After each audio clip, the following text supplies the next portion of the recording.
میرے ساتھ colonel retired محمد سلیم موجود ہیں جو تحریک پاکستان میں بہت زیادہ ایکٹیو رہے. قائد اعظم کے ساتھ انہوں نے بہت ٹریول کیا، اس وقت اسٹوڈنٹ لیڈر تھے. پھر اسلامیہ کالج میں بھی یہ بہت ایکٹیو تھے، اس لیے قائد اعظم جب بھی لاہور آیا کرتے تھے تو وہیں پر جاتے تھے، اسٹوڈنٹ سے ملاقات بھی کرتے تھے، اور ہی واز دا ون جو کہ اس وقت لیڈ کر رہے تھے. اس لیے بہت قریب سے قائد اعظم کو جانتے بھی ہیں، ان کو فیصلے کرتے ہوئے بھی دیکھا، ان کی تقاریر بھی سنی اور موٹیویٹ بھی ہوئے. تحریک پاکستان میں ان کا بڑا کردار ہے. 97 سال کی عمر کو پہنچ چکے ہیں. قوت سماعت ان کی ذرا متاثر ہے، تو مجھے ذرا سوال تھوڑا سا اونچا کرنا پڑے گا، لیکن ان کا جو ہینڈز آن ایکسپیرینس ہے وہ شاید کسی اور کا نہیں ہو سکتا. اس لیے ہم نے بڑی ریکویسٹ کر کے کرنل صاحب کو آج یہاں بلایا ہے. سر، اس وقت قائد اعظم کس طرح کے فیصلے کیا کرتے تھے؟ حالات تو بہت خراب تھے، آپ نے کیسا پایا قائد اعظم کو؟ دیکھیے، حضرت قائد اعظم محمد علی جناح رحمۃ اللہ علیہ میں اسلامیہ کالج کا اسٹوڈنٹ تھا، جس کا کہ مجھے فخر ہے کہ میں اس وقت اس کالج کا اسٹوڈنٹ تھا جس وقت اس کالج نے 46 کی الیکشن پورے ہندوستان میں اسلامیہ کالج ریلوے روڈ تھا جس نے پورا حصہ لیا اور فتح حاصل کی. حضرت قائد اعظم محمد علی جناح رحمۃ اللہ علیہ سے ہم بہت قریب، وہ اسٹوڈنٹ کو قریب رکھتے تھے.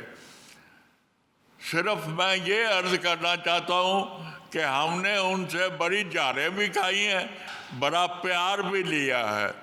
وہ ہر وقت جب بھی آتے تھے اسلامیہ کالج ضرور آتے تھے، کیونکہ انہوں نے اپنا سارا کچھ اثاثہ اسلامیہ کالج کے لیے چھوڑا تھا، اور اسلامیہ کالج کے لڑکوں نے بھی اپنی ہمت، اپنی محنت، اپنی ایمانداری سے پاکستان بنانے کا پورا ذمہ ادا کیا. مسلم لیگ، آپ صرف یہ اندازہ لگائیں کہ 1945 میں مولانا ظفر علی خان کی الیکشن تھی، تو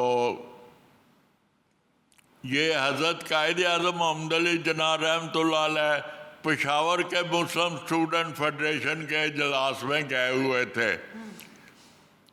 مجھے پتا تھا کہ وہ وہاں گئے ہوئے ہیں، تو ہم بھی کو 4-5 لڑکے اسلامیہ کالج سے گئے ہوئے تھے وہاں. تو اجلاس کا جس وقت بریک ہوئی کھانے کی، تو میں باہر جا رہا تھا کو چپلی کباب ڈھونڈنے، تو اتنے میں ایک لڑکا پیچھے سے آیا تو آ کے کہتا ہے، دیکھیے علاقہ آپ پنجاب سے ہیں؟ میں نے کہا ہاں، میں اسلامیہ کالج ریلوے روڈ لاہور سے ہوں. اس نے کہا آپ کو جناح صاحب بلا رہے ہیں. تو میں اس کے ساتھ ساتھ ہو لیا. تو حضرت قائد اعظم محمد علی جناح رحمۃ اللہ علیہ اسٹیج سے نیچے اتر رہے تھے. آگے آگے آپ تھے، پیچھے خان عبدالقیوم خان، عبدالرحمٰن نشتر صاحب، یہ سارے باقی کے لیڈر تھے. تو وہ جب نیچے زمین پہ پہنچ چکے تھے تو یہ لڑکا کہتا ہے، sir he is from Islamia college railway road Lahore. تو آپ کہتے ہیں good, well done, hello my boy, how are you? میں نے کہا تھینک یو سر. تو مجھے کہتے ہیں، look there is election going on in Lahore, I want you to go back and fight that election. I will get you Pakistan. تو انہوں نے یہ الفاظ کہے تو وہ آگے چل دیے لیڈروں کے ساتھ. میں واپس اپنا تھا اور سوچ رہا تھا کہ الیکشن لڑنے سے ہمیں کیا ملنا ہے. قائد اعظم کہہ رہے ہیں go and fight that election, I will get you Pakistan. میں نے کہا ٹھیک ہے، جو کچھ انہوں نے کہا. دوسرے اجلاس ختم ہوا تو لاہور پہنچے. میں کالج گیا جس وقت، تو میرے ساتھی میرے گرد ہو گئے کہ دیکھو بھائی پشاور میں کیا کیا تھا، کیا دیکھا. میں نے انہیں بتایا کہ حضرت قائد اعظم محمد علی جناح رحمۃ اللہ علیہ نے خاص طور پہ پیغام دیا، go and fight that election, I will get you Pakistan. تو وہ سارے کہتے ہیں کہ دیکھو لاہور کی تو الیکشن جو ہے اس کے جتنے لڑکے تھے آفتاب کرسی لے کر فیصل آباد چلا گیا ہے، ابھی کوئی سپیکر اچھا کوئی نہیں ہے، سارے لڑکے ادھر چلے گئے ہیں. میں نے کہا دیکھے بھائی آپ نے ساتھ دینا ہے دیں، نہیں دینا نہ دیں، میں نے فرام ہارس ماؤتھ سن کر آیا ہوں، میں نے تو یہ الیکشن لڑنی ہے. انہوں نے کہا نہیں ہم تمہارے ساتھ ہیں. دوسرے روز ہم موری دروازہ، لوہاری دروازہ گئے، شالبی دروازہ، ہمیں عورتوں نے گالیاں نکالی کیونکہ مولانا ظفر علی خان کے مقابلے میں کندن لال وہ الیکشن پہ کھڑا تھا. جس وقت ہم آئے تو ہم نے سب نے عورتوں نے کہا کہ وہ مسلمان ہو گیا. خالد لطیف گابا اس کا نام اس نے رکھا ہوا تھا، گابا، خالد لطیف گابا. تو وہ الیکشن مسلمان ہو گیا ہے تو تم اس کے خلاف الیکشن لڑنے گئے ہو. ہم نے عورتوں کو سمجھایا کہ بھائی وہ مسلمان نہیں ہوا، وہ چلاکی سے ہوا ہے صرف الیکشن کے لیے. عورتوں نے ہماری کوئی بات نہ مانی. تو خیر میں والدہ سے جا کے بات کی تو میری والدہ کہنے لگی تم بے فکر ہو جاؤ، کل میں تمہارے ساتھ چلوں گی. ایک دفعہ ہم اسلامیہ کالج میں سارے آپس میں اسٹوڈنٹ لڑ پڑے تو 3 گروپوں میں ہم شامل ہو گئے، 3 گروپ بن گئے. ٹھیک ہے.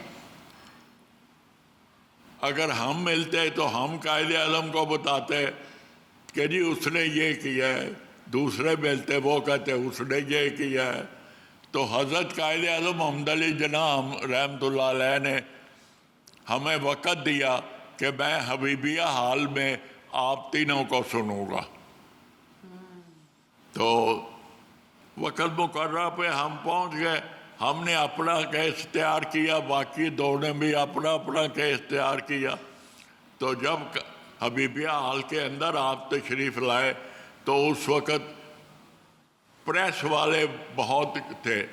آپ نے ان سے کہا کہ آپ کون ہیں؟ وہ کہنے لگے جی ہم پریس والے. اس نے کہا مہربانی کر کے آپ خالی کریں.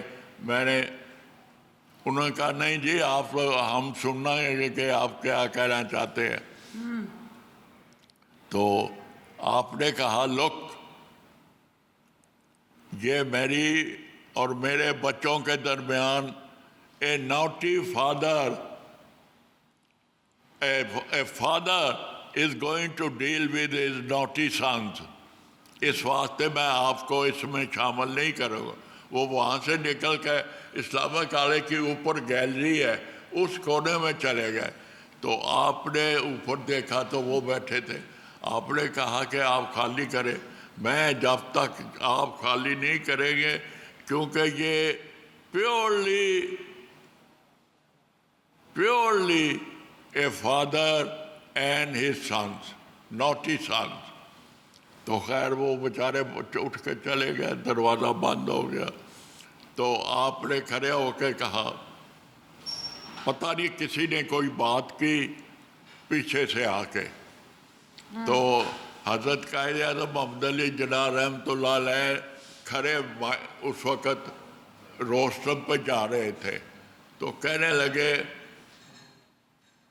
look, my sons have given me such a post. Now they want to snatch that post from me. I will not give them. I will fight for that seat. They are naughty boys. تو اتنا ہی کہا ہے کہ تو اتنے میں ہم سب نے سن لیا کہ وہ کہہ رہے ہیں کہ یہ ایک فادر کو اتنی اونچی جگہ پہ انہوں نے بٹھا دیا ہے اور ابھی یہ آپس میں لڑ کر یہ کرسی مجھ سے چھیننا چاہتے ہیں. نو آئی ول ناٹ گیو اٹ. تو ہم نے اپنی فائلیں نیچے پاؤں کے کیس نیچے ختم ہو گیا. تو وہی 3 منٹ کے بعد سارا کچھ ٹھیک تھا. تو آپ کہنے لگے good my boys good, I am proud of you. Amazing amazing. ایک دفعہ یہ تھا. دوسری دفعہ یہ ہوا کہ لاہور میں ریفیوجی آ رہے تھے. جب امرتسر کو جلایا گیا اور وہاں سے مسلمانوں کو نکالا گیا تو سب سے پہلے اس وقت مسلمان آئے. ٹھیک ہے. تو وہ ریلوے اسٹیشن کے باہر کھلی گراؤنڈ تھی, وہاں پہ ان کی خدمت کی گئی جو کچھ ہو سکتا تھا. یہ جب 1947 قریب آیا تو باہر سے ریفیوجیز آ رہے تھے, وہ بھی اس کیمپ میں اس جگہ پہ تھے. تو آخر میں جس وقت ستمبر اکتوبر 1947 کو جب قائد اعظم لاہور تشریف لائے تو یہ کیمپ یہاں سے والٹن میں شفٹ کر دیا گیا. ٹھیک ہے. تو جہاں پہ ہم اسٹوڈنٹ کو گورنمنٹ کے جو افسر تھے کوئی پیسے دیتے تھے جس کے کہ ہم ان کا کھانا تیار کراتے تھے. تو وہ جس وقت انہوں نے حساب مانگا تو ہم نے ہر ایک کے لفافے بڑھا کے ان کے حوالے کر دیا. تو قائد اعظم کو جس وقت پتہ چلا انہوں نے کہا کہ جی انہوں نے پتہ نہیں کدھر کیا ہے. اس وقت 98,000 بڑی رقم تھی, اس وقت بہت بڑی رقم تھی. تو قائد اعظم نے کہا ہم نے وہ لفافے ان کے حوالے کیے. قائد اعظم نے ان کو پوچھا تو قائد اعظم 2 دن کسی سے بات نہیں کی کہ جب ان کو یہ فکر ہوا کہ لڑکوں نے پیسے کدھر کیے ہیں.